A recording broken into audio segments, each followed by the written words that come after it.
तो अब हम स्टार्ट कर रहे हैं anti arrhythmic drugs. Anti arrhythmic drugs वैसे तो इंपॉर्टेंट नहीं है क्योंकि इससे क्वेश्चन ज़्यादा आते नहीं है, पर अभी यूनिवर्सिटी में बाहर से ही क्वेश्चन आ रहे हैं तो हो सकता है इससे भी आ जाए। तो एरिथमिया क्या होता है? Deviation from normal pattern of cardiac rhythm is known as arrhythmia. Anti arrhythmic drug पढ़ने से पहले एरिथमिया जान लेते हैं। तो नॉर्मल कार्डियक रिदम होती है ना, उससे डेविएशन होता है तो उसे बोलते हैं अपन एरिथमिया। एरिथमिया के एग्जाम्पल होते हैं atrial flutter, atrial fibrillation, ventricular fibrillation, ventricular tachycardia, torsades de pointes, AV block, PSVT, है ना। तो ये सब एग्जाम्पल हैं। फिर अपन थोड़ा कार्डियक एक्शन पोटेंशियल के बारे में जानते हैं, फिर कौन सी ड्रग्स कहाँ पे एक्ट करती है उससे अपन को समझ में आ जाएगा। सबसे पहले कार्डियक एक्शन पोटेंशियल कितना होता है? RMP जो होता है -90 मिलीवोल्ट होता है, ठीक है। तो यहाँ पर देखो रेस्टिंग स्टेट में है, जैसे मान के चलो, ठीक है। सबसे पहले फेज़ 0 आता है। फेज़ 0 में क्या होता है कि सोडियम चैनल ओपन होंगे, ठीक है, और उससे होगा डिपोलराइजेशन, ठीक है। सोडियम चैनल ओपन होने से डिपोलराइजेशन हुआ। सबसे पहले होता है रैपिड डिपोल, एकदम से डिपोलराइजेशन ऊपर की तरफ बढ़ रहा है, ठीक है। तो हुआ क्या होगा यहाँ पर? सोडियम चैनल ओपन हुआ, सोडियम अंदर आएगा, तो अंदर जो -90 था वो अब 0 की तरफ जाने लगेगा। तो ये होता है फेज़ 0, ऊपर की तरफ जा रहा है ना, ये पहला जो है वो फेज़ 0। फिर आता है फेज़ 2, जो सोडियम चैनल खुले थे अब वो बंद हो जाएंगे। सोडियम चैनल क्लोज होंगे तो जो अंदर जो प्लस बन चुका था, मतलब जो अंदर -90 था वो प्लस की तरफ जा रहा था, प्लस बन चुका था। तो यहाँ पर देखो, यहाँ पर पीक आया, पीक से फिर घटेगा, तो इसे बोलते हैं फेज़ 1। तो ऐसे बोलते हैं अर्ली फास्ट रिपोल। तो जैसे ही यहाँ पर सोडियम चैनल बंद हुआ, इसको बोला फेज़ 1, ठीक है। फिर नेक्स्ट आता है फेज़ 2। फेज़ 2 में क्या होगा? Slow influx of calcium and potassium efflux. अब इसमें कैल्शियम अंदर आता है और पोटेशियम बाहर जाता है। तो क्या हो रहा है? कैल्शियम अंदर आ रहा है, पोटेशियम बाहर जा रहा है, तो दोनों आयंस जो है बराबर हो गए। तो ऐसे एक कांस्टेंट फेज़ आ गई। तो यहाँ पर ये हो जाएगी प्लेटिव फेज़, ठीक है। कांस्टेंट पॉजिटिव जितना बाहर जा रहा है उतना ही अंदर आ रहा। तो यहाँ पर आ जाएगी प्लेटिव फेज़, ऐसे कांस्टेंट फेज़ आ जाएगी, ठीक है।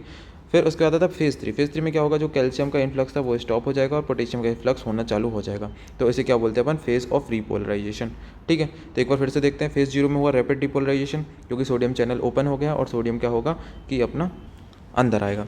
और फेज़ 1 में क्या होगा? अर्ली फास्ट रिपोलराइजेशन होता है, सोडियम चैनल क्लोज हो गए, अब कोई चैनल नहीं, कोई कुछ भी चेंजेस नहीं आ रहे, तो जो अंदर था पॉजिटिव मेंटेन रहेगा। तो यहाँ पर थोड़ा सा ऐसा डिक्लाइन आ रहा है। फिर सोडियम फेज़ 2 में प्लेटिव फेज़ आती है, तो स्लो इन्फ्लक्स ऑफ कैल्शियम होता है, पोटेशियम इफ्लक्स होता है, दोनों एकदम आना जाना बराबर होता है पॉजिटिव आयन का, तो प्लेटिव फेज़ होता है। फिर फेज़ 3 में आता है फेज़ ऑफ रिपोलराइजेशन। इसमें क्या होता है? पोटेशियम इफ्लक्स बढ़ जाता है और कैल्शियम का इफ्लक्स बंद हो जाता है। तो अंदर जो है नेगेटिव चार्ज बढ़ना चालू हो जाएगा, क्योंकि पोटेशियम बाहर जा रहा है तो अंदर नेगेटिव चार्ज बढ़ना चालू हो जाएगा। और फेज़ 4 आते आते return to resting membrane potential with the help of sodium potassium pump. तो यहाँ पर जो फेज़ 4 में अपना रेस्टिंग मेम्ब्रेन पोटेंशियल वापस आ जाएगा। तो फेज़ 0, 1, 2, 3, 4, तो इन्हीं फेजेस पे अलग अलग ड्रग्स एक्ट करती है। तो अपन उसके बारे में स्टार्ट करते हैं। सबसे पहले क्लासिफिकेशन ऑफ ड्रग्स। तो ऐसे डिवाइड किया, क्लास 1, 2, 3, 4, 5 में डिवाइड किया। 1 जो है वो सोडियम चैनल को ब्लॉक करती हैं, 2 है बीटा ब्लॉकर होती हैं, और जो 3 है वो पोटेशियम चैनल ब्लॉकर होती हैं, और 4 है कैल्शियम चैनल ब्लॉकर, और 5th में अदर्स मैकेनिज्म से जो एक्ट करती हैं, ठीक है। तो सबसे पहले आता है अपना क्लास 1। अपन देखते हैं यहाँ पर जो KDT में क्लासिफिकेशन दिया, तो क्लास 1 में इसको 3 टाइप में डिवाइड किया। मॉडरेटली डिक्रीज DV/dt, वो स्लोप होता है ना, उसको कम डिक्रीज करेगा ये, है ना। मॉडरेटली मतलब थोड़ा सा डिक्रीज करेगा, लिटिल मतलब बहुत कम डिक्रीज करेगा, और मार्केटली मतलब कि बहुत ज़्यादा डिक्रीज करता है। DV/dt जो स्लोप है ना, ये वाला, उसको बोलते हैं, ग्राफ में दिख रहा था, ठीक है। तो यहाँ पर ग्राफ में देखो, जो DV/dt ना, ये स्लोप ऐसे कम कर देगा, ये सीधा था ना, ऐसे स्लोप को कम कर देगा, ठीक है। तो ये ऐसे डिक्रीज़ करता स्लोप को, तो उसके हिसाब से डिवाइड किया, ठीक है।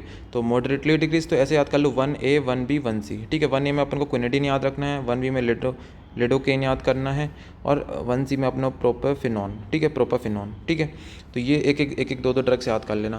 फिर आते क्लास 2। क्लास 2 में अपना किससे हो रहा था? बीटा ब्लॉकर से। तो बीटा ब्लॉकर कौन सा जाएंगे? प्रोपेनोल, एस्मोलॉल आ जाएगा।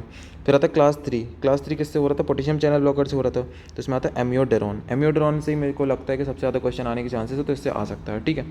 फिर आता है क्लास 4। क्लास 4 में आता है calcium channel blocker. Calcium channel blocker verapamil diltiazem, DHP नहीं आते हैं, विरापिमिल डिल्टियाजम बस आते हैं, ठीक है। फिर आता है अदर्स में अपनी ये एडिनोसिन डाइजॉक्सिन, ये PSVT के काम में आ जाती है, ठीक है। अपन अब स्टार्ट करते हैं क्लास 1 से। क्लास 1 में आते हैं सोडियम चैनल ब्लॉकर, जो कि मेम्ब्रेन स्टेबलाइजिंग एजेंट होते हैं, ठीक है। इसको 3 ग्रुप में डिवाइड किया था, 1A, 1B, 1C, ठीक है। इसके एग्जांपल देख लेते हैं अपन। 1A में क्विनेडिन आया था, 1B में अपना आया था लिग्नोकेन, और 1C में अपना आया था प्रोपाफिनॉन, ठीक है, अपन ने किया था। और 1A वाला तो मॉडरेटली डिप्रेस कर रहा था, ये मिनिमल इफेक्ट था इसके फेज़ 0 में, और ये मार्केटली डिप्रेस कर रहा था फेज़ 0 का। जो वो DV/dt है ना, वो फेज़ 0 ही का तो फ्लोप है, ठीक है। फिर सबसे पहले अपन क्विनेडिन पढ़ते हैं अच्छे से। क्लास 1A की एंटीरिथमिक ड्रग है, ठीक है। फार्माकोलॉजिकल एक्शन कैसे होगा? Block sodium channel in open state. Open state में ब्लॉक करता सोडियम चैनल को, जिससे कि डिक्रीज ऑटोमेटिसिटी और एक्साइटेबिलिटी कम हो जाएगी। और क्या करेगा? पोटेशियम चैनल को भी ब्लॉक करता है, जिससे कि ड्यूरेशन ऑफ एक्शन पोटेंशियल बढ़ जाता है, ठीक है। पोटेशियम चैनल को ब्लॉक कर रहा है और सोडियम चैनल को भी ब्लॉक कर रहा है। फिर it prolongs the ERP as a result of blockade of sodium and potassium channels. तो ERP होता है इफेक्टिव रिफ्रैक्टिव पीरियड, है ना। तो इफेक्टिव रिफ्रैक्टिव पीरियड बच जाएगा। तो इफेक्टिव रिफ्रैक्टिव पीरियड होता क्या है? ये जो गैप है ना बीच में, इसको बोलते हैं ERP, ये बढ़ जाएगा, ठीक है। एक एक एक मतलब एक पोटेंशियल एक स्टिमुलस आने से लेके दूसरे स्टिमुलस आने तक के बोलते हैं रिफ्रैक्टिव पीरियड। तो ERP इसमें बढ़ जाता है जब दोनों चैनल ब्लॉक हो जाएंगे। तो ECG में क्या क्या चेंजेस देखेंगे, quinidine prolong QRS complex and QT interval, QT interval को भी बढ़ाता है, ठीक है। स्केलेटन मसल में क्या देखेगा, quinidine reduces the skeleton muscle contraction, तो रिलैक्सेशन की तरह काम आएगा, तो स्केलेटन मसल कॉन्ट्रैक्शन को कम करेगा। अदर एस्पेक्ट में एंटी मलेरियल होता है, क्यूनिटिन पड़ा होगा, एंटी मलेरियल में एंटीपायरेटिक होता है, ऑक्सीटोसिक एक्टिविटी भी होती है, ऑक्सीटोसिक ही है ये, ऑक्सीटोसिन की तरह काम करता है, चाइल्ड बर्थ में हेल्प कराता है ऑक्सीटोसिक, ठीक है। एंटी मलेरियल एंटीपायरेटिक, ऑक्सीटोसिक मतलब कि ये चाइल्ड बर्थ में हेल्प कराएगा। फिर आते हैं एडवर्स इफेक्ट, तो इसके कुछ इंपॉर्टेंट एडवर्स इफेक्ट हैं जैसे कि diarrhoea, thrombocytopenia, fall in BP, टॉर्साइडेड डिपॉन्टिस, ठीक है, ये वाला अरिथमिया कराता है, ये इसके एडवर्स इफेक्ट में है। लार्ज डोज में अपन जब देंगे तो ये कराता है चिनकोनिज्म, ठीक है। चिनकोनिज्म की मैनिफेस्टेशन क्या है, tinnitus, deafness, headache, blurring of vision, diplopia, photophobia, confusion, delirium, इतने सारे हैं, कुछ भी इसमें से 5-6 याद कर लेना कि चिनकोनिज्म के जब सिम्टम्स आते हैं तो ये होता है। फिर अभी यूज़ आते हैं, it has a broad spectrum anti arithmetic activity, ठीक है। ब्रॉड स्पेक्ट्रम क्यों है कि सोडियम को भी ब्लॉक कर रहा है, पोटेशियम के चैनल को भी ब्लॉक कर रहा है, और कोई भी लेकिन किसी भी अरिथमिया में ड्रग ऑफ चॉइस नहीं है, क्यों, क्योंकि इसका यूज़ डिक्लाइन कर दिया है, एडवर्स इफेक्ट बहुत ज़्यादा है और इससे बेटर ड्रग आ गई इसलिए, ठीक है। फिर it is useful in maintaining normal sinus rhythm in patient with atrial fibrillation and atrial flutter. Atrial fibrillation और एट्रियल फ्लटर जिनमें होता है अरिथमिया, उनमें नॉर्मल कार्डियक रिदम को मेंटेन करने के लिए अपन इसको यूज़ करते हैं। ड्रग इंटरेक्शन में देखो, क्विनेटिन और बीटा ब्लॉकर को अपन साथ में यूज़ करेंगे, दोनों में कार्डियक डिप्रेसेंट इफेक्ट है जिससे कि कार्डियक अरेस्ट हो सकता है, तो अपन इसको साथ में यूज़ नहीं करते हैं। तो ये था क्विनेटिन के बारे में। अब अपना आता है नेक्स्ट लिग्नोकिन। लिग्नोकिन अपना 1B क्लास में आया था। Lignocaine is a local anaesthetic having anti arrhythmic activity. Local anaesthetic है, उसमें अपन पढ़ेंगे, सिलेबस 2 का है वो, तो ठीक है। 1B एंटी अरिथमिक ड्रग है, उसका फार्माकोलॉजिकल एक्शन क्या है कि सोडियम चैनल को ब्लॉक करता है इन इनएक्टिवेटेड स्टेट में, ठीक है। ये ऊपर वाला कर रहा था एक्टिवेटेड स्टेट में, ये करता है inactivated as well as activated state में, ठीक है। इनएक्टिवेटेड स्टेट में भी और एक्टिव स्टेट में दोनों ब्लॉक करेगा, मेनली करेगा इनएक्टिवेटेड स्टेट में। It has minimal effect on normal cardiac tissue. Normal cardiac tissue में बहुत मिनिमल इफेक्ट है इसका, है ना, कि साइड इफेक्ट कम है थोड़े, है ना। फार्माकोकाइनेटिक्स क्या है कि इसको अपन ओरली नहीं देते तो इंटरवीनसली देंगे, क्योंकि इसका एक्सटेंसिव फर्स्ट मास मेटाबॉलिज्म होता है, तो ओरली नहीं देते, इंटरवीनसली देते हैं। वाइडली डिस्ट्रीब्यूटेड इन बॉडी होता है, रैपिडली मेटाबोलाइज्ड इन लीवर, और इसकी प्लाज्मा हाफ लाइफ शॉर्ट होती है 1 से 2 आवर तक होती है, ठीक है।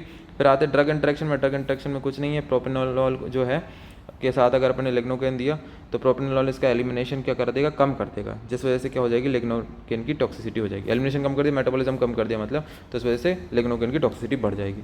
फिर आता है एडवर्स इफेक्ट में। एडवर्स इफेक्ट में कराएगा headache, drowsiness, nystagmus, blood vision, confusion, muscle twitching, convulsion, ठीक है। तो ये CNS वाले साइड इफेक्ट हैं, पूरे देखा हो, ध्यान से समझ रहे होगे, तो हेडेक, ड्राउजीनेस, निस्टैग्मस, ये सब कराते हैं।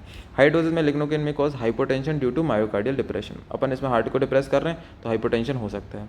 Side effect are potentiated in renal and hepatic failure. Renal hepatic failure होगा तो साइड इफेक्ट बढ़ जाएंगे, क्योंकि इसके मेटाबॉलिज्म और एक्सक्रीशन नहीं होगा तो कंसंट्रेशन बढ़ जाएगी, तो टॉक्सिसिटी हो सकती है। अब आते हैं यूजेस। यूजेस में क्या है, lignocaine is used in emergency treatment of ventricular arrhythmia associated with the MI, digitalis toxicity, cardiac surgery.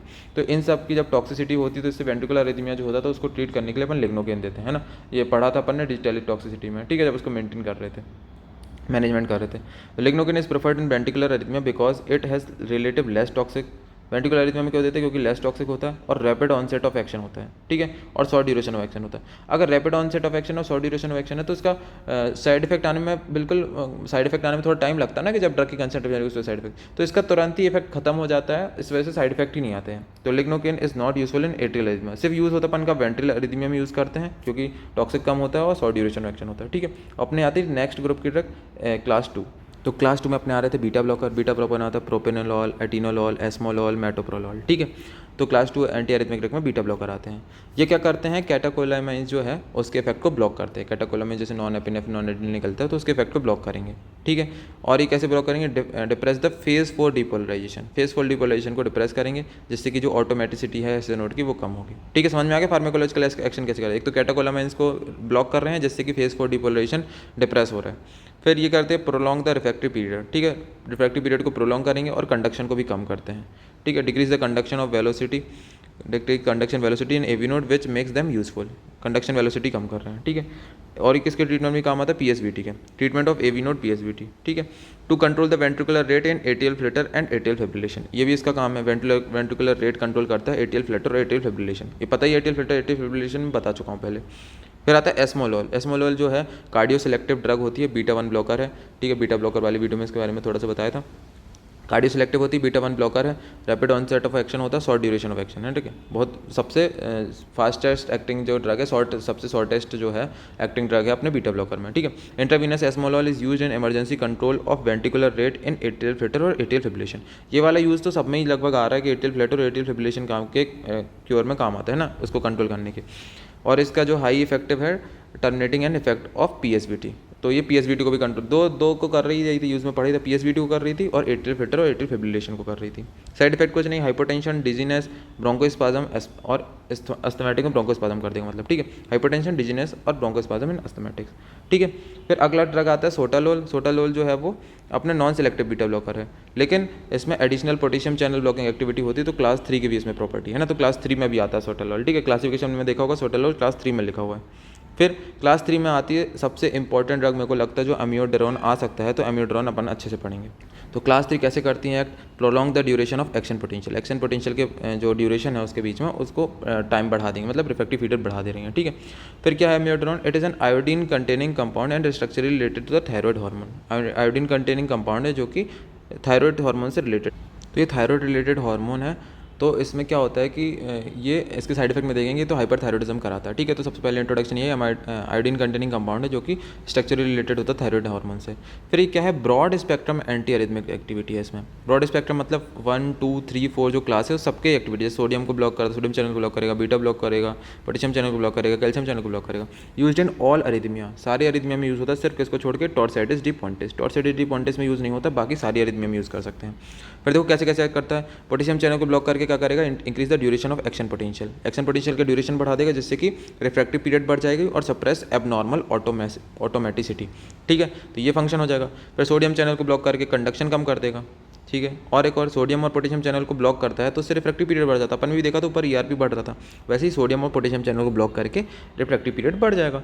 फिर it has also weak adrenergic blocking and calcium channel blocking action. Adrenergic को भी block करता है, अपना beta को भी block कर रहा है और कैल्शियम चैनल को भी ब्लॉक कर रहा है, जिस वजह से क्या होगा? Decrease heart rate and AV conduction. Beta को ब्लॉक करने से और कैल्शियम चैनल को ब्लॉक करने से हार्ट रेट और एवी कंडक्शन कम हो रही। तो ये सब थे फार्माकोलॉजिकल एक्शन अम्योडरोन के। फिर आता है अम्योडरोन जो है has broad spectrum of anti arrhythmic action, use में आ गया। It is effected in treatment of atrium and ventricular arrhythmia. Atrial और वेंटिकुलर एरिथमिया सब में काम आएगी, बस इसमें किसमें नहीं आएगी? टॉर्साइटिस डी पॉन्टिस में नहीं आएगी। It is use to maintain normal sinus rhythm, normal sinus rhythm को मेंटेन करने में काम आती। कब? एट्रियल फिब्रिलेशन और एट्रियल वो भी लिख देना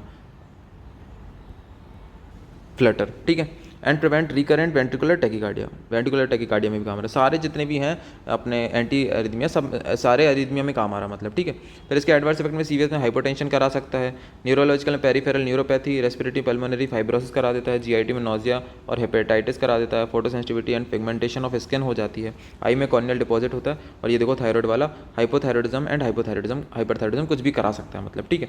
तो इसमें भाई साइड इफेक्ट में ज़्यादातर पीपी आ रहा है, देखो peripheral neuropathy, pulmonary fibrosis, pigmentation and photosensitivity, तो 3 4 इससे याद हो जाएंगे, कुछ कुछ अलग से याद कर लेना, ठीक है। फिर आता है drug interaction. Amiodarone and beta blocker या फिर विरापिमिल अपन देते हैं, दोनों ही डिप्रेसेंट इफेक्ट शो करते हैं। अम्योड्रोन हो गए या फिर उसका बीटा ब्लॉकर ले लो या फिर विरापिमिल ले लो, दोनों ही डिप्रेसेंट इफेक्ट शो करते हैं। तो दोनों के डिप्रेसेंट इफेक्ट क्या हो जाएंगे? ऐड हो जाएंगे, जिस वजह से क्या होगा? एसए नोड और एवी नोड बहुत ज़्यादा डिप्रेस हो सकता है, तो एवी ब्लॉक और एसए ब्लॉक हो सकता है, ठीक है। एडिटिव डिप्रेसेंट एक्शन से दोनों की ब्लॉकेज हो सकता है, ठीक है। तो अब नेक्स्ट आता है क्लास 4। क्लास 4 में अपने कैल्शियम चैनल ब्लॉकर आते हैं। कैल्शियम चैनल ब्लॉकर में विरापिमिल, डिल्टियाजम आता है, डीएचपीज नहीं आते हैं। तो विरापिमिल क्या करता है? अपने एल टाइप कैल्शियम चैनल को ब्लॉक करता है, एक्टिवेटेड और इनएक्टिवेटेड दोनों स्टेज में, ठीक है। फिर डिप्रेस कैल्शियम मीडिएटेड डिपोलराइजेशन, जो कैल्शियम से डिपोलराइजेशन हो रहा था उसको ब्लॉक करेगा, ठीक है। Verapamil decreasing the conduction velocity and increasing the refractive period. ये तो देखो हर एंटी एरिथमिक ड्रग करता ही है, वेलोसिटी कम कराएगा, रिफ्रैक्टिव पीरियड बढ़ाएगा। तो ये जनरल अगर कुछ याद नहीं आ रहा हो किसी ड्रग में तो सब में यही लिखना है, ठीक है। फिर used in terminating re entry involving the AV node PSVT, तो कुल मिला के पीएसवीटी में काम आ रहा है ना। Paroxysmal supraventricular tachycardia, reducing the ventricular rate in atrial flutter और फिब्रिलेशन। ये भी लगभग हर एंटी एरिथमिक ड्रग में लिखा हुआ है, reducing the ventricular rate in atrial flutter and atrial fibrillation, ठीक है। डिल्टियाजम में सेम एक्शन है विरापिमिल की जैसे, पर लेस पोटेंट होता है थोड़ा, ठीक है। और अपनी यहाँ लास्ट क्लास आती है क्लास 5 सॉरी, और अदर ड्रग इसमें है ना। अदर ड्रग में एडिनोसाइन जब सबसे इंपॉर्टेंट, मैग्नीशियम वगैरह भी आता है। तो एडिनोसाइन में जब सबसे पहले duration of action of adenosine is less than 1 minute. सबसे इंपॉर्टेंट बात कि 1 मिनट के अंदर एक काम करके खत्म कर देता है, मतलब काम कर देता है, ठीक है। फिर उसके बाद मैकेनिज्म एक्शन है इंट्रावीनस एडिनोसिन दिया अपन ने, वो बाइंड होगा स्पेसिफिक जी प्रोटीन कपल एडिनोसिन से, रिसेप्टर जो होता है जी प्रोटीन कपल रिसेप्टर है एडिनोसिन का, उससे जोड़ेगा और एक्टिवेट करेगा ACH sensitive K+ channel in the atrium essay node और AV नोड। जो K+ चैनल प्रेजेंट है एट्रियम एसे नोड और AV नोड से, वहाँ पर जो है K+ निकलवा देगा, जिससे K+ निकलेगा तो हाइपर पोलराइजेशन हो जाएगा। हाइपरपोलराइजेशन होगा तो decrease automaticity of essay node की ऑटोमेटिसिटी कम होगी, रिफ्रैक्टेड पीरियड बढ़ेगा, कंडक्शन कम होगा। यही अल्टीमेटली कंडक्शन कम कराना है और रिफ्रैक्टिव पीरियड को बढ़ाना है, तो increase refractive period and slowing the conduction of AV node.